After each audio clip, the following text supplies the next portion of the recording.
friends, Heather here from the Sewing Loft, and today I have a brand new block for you to add to your quilt library. The Sunflower block. It's available in 2 sizes, is perfect for patchwork piecing, and goes great for your scrap stash. Let's take a look at the assembly and see how easy it is to put together.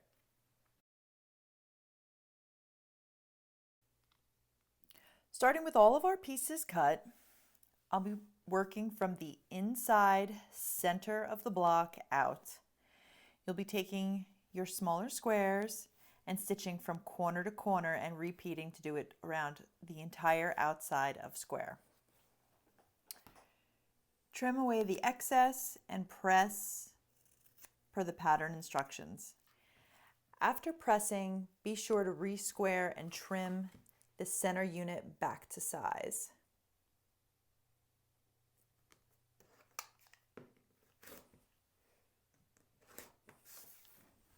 After having it trimmed to size, set it aside, and then let's start on our half square triangles for the corners. The cutting instructions allow us to make 2 half square triangles at a time. So simply pair up your units and draw a line corner to corner with a heat erasing pen on the wrong side of your fabric. Then stitch 1/4 of an inch top stitch on each side of the line. After stitching, you want to trim them to create 4 half square triangles. Be sure to refer to your pattern for the finished size. You'll notice that there's plenty of room to trim away your half square triangle with ease.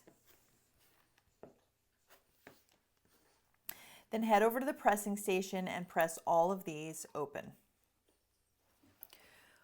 With our half square triangles complete, it's time to create the little patchwork for the center of our flower. I like to start by putting everything in line so that I can see what my layout will look like, and then determine where I would like my pieces to go.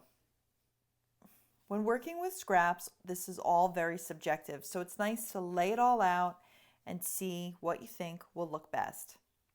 Once you have your layout down, simply stitch 2 pieces together with 1/4 of an inch seam allowance. Repeat to complete all 4 sides. Then it's a matter of taking each piece and attaching it to your center unit. Complete for the top and bottom. Continue attaching your pieces together to create both sides. With our side pieces stitched in place, you can see our flower taking shape. Now it's time to work on the leaves. Just like we did before, we will be sewing from corner to corner. The one thing I want to point out is that if you're worried about fussy cutting, now is the time to check. You can see that my piece is going my pattern direction here, and I can give it a quick check, and I can see that it has changed direction. So I'm going to switch my square so that when everything stitches, it's all folding up in the same direction. Now I'm going to repeat that for all 4 sides.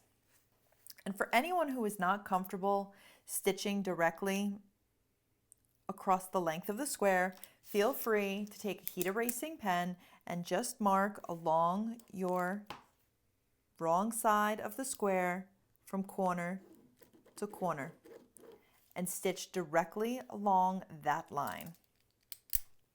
Then trim away your seam allowance, press your fabrics, and attach them to the sides to build out your flower.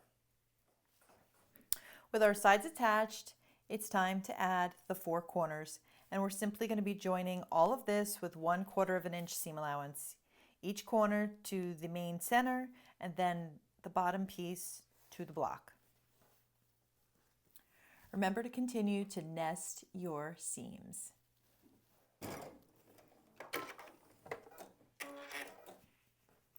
Give everything a quick press and then trim it up to size.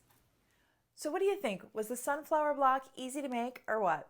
I can envision an entire quilt made from this block. I think that it's a great way to use up all the scraps in my stash, and it'll be a colorful quilt in the end. Remember, you can find this block and many more available at thesewingloft.com.